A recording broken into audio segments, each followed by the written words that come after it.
ಅಡಿಗಳಿಗೊಂದು ಗುಡಿ ಪೂಜಿಸಿ ದಿನವಿಡಿ ಪತಿಯೊಳಗಿರುವಳು ಸತಿಯು.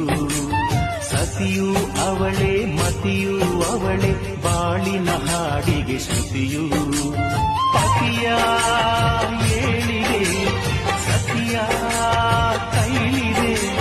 ಪತಿಹಿತವೇ ಸುಖ ಮಾಂಗಲ್ಯವೇ ಮುಖ ತೆನ್ನುವ ಸತಿಯೇ ಉಸಿರಿನ ತನಕ.